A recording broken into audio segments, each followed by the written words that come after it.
Hey everyone, today I want to share with you some new Traveler's Notebook inserts that I just received. I will link you to where you can get these below.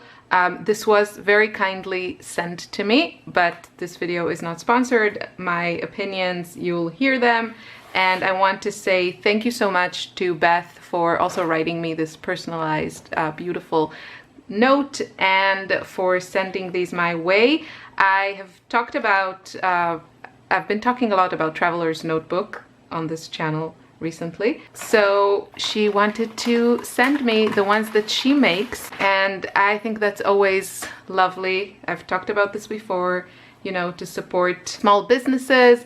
For me, there's a particular soft spot for ones run by women, and this looks already beautiful. It's the first time I'm looking at it together with you, and she also saw that I'm very into Alice in Wonderland lately, so she sent me these beautiful stickers. These are lovely, and I really love these kind of very thin stickers because they work so well in the Traveler's Notebooks. Okay, this is already gorgeous. So I don't know, let's start with the most boring one.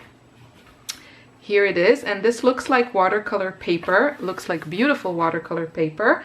I think she wrote me what each one is. Okay, this is 300 GSM watercolor paper.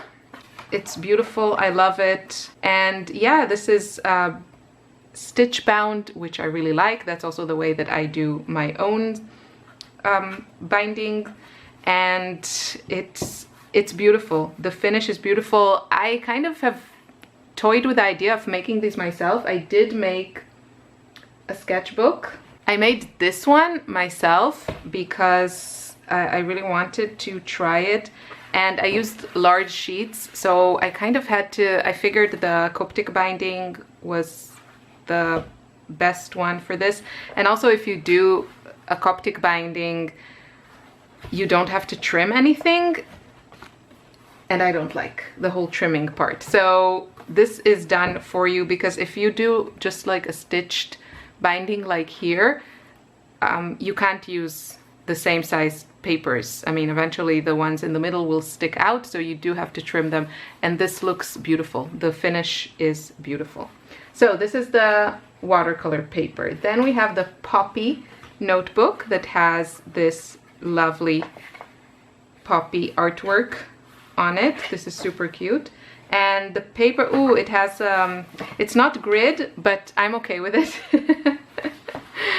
Because this is enough for me to write in a straight line. So this is Cotton Southworth paper. I don't know it. And it feels really nice. So I'm excited to try it. I'm not familiar with it, but I will keep you updated. This is lovely, and this, I have to say, I'm kind of excited about it for two reasons. First of all, this beautiful cover. This is lovely. There's this vellum, you can see. Oh, okay. Well, I like how it looks like this. But, so you could probably attach it. Like, I could probably glue it on or something. But I kind of wish it was stitched together, Beth. This is beautiful. And I really like how you packaged it. So you did too good a job. And then there's the cute Alice in Wonderland bunny on the cover. Super cute. The thread matches the color scheme. And then the paper inside makes me really happy, because this is Tomoe River paper, which is my favorite for Traveler's Notebooks. And especially when I buy blank ones, it's a different thing when you do like a junk journal one. But yeah, this is lovely. It looks great. The finish is beautiful, and thank you so much, Beth. I will be adding these to my ever-growing pile of inserts, and these look great. I'm really looking forward to playing also with the watercolor paper. It's beautiful. It has a little bit of texture like I like, and I think it'll be a lot of fun.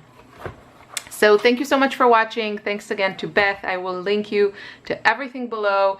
Check her out, support her business, and I'll see you soon in another video. Bye.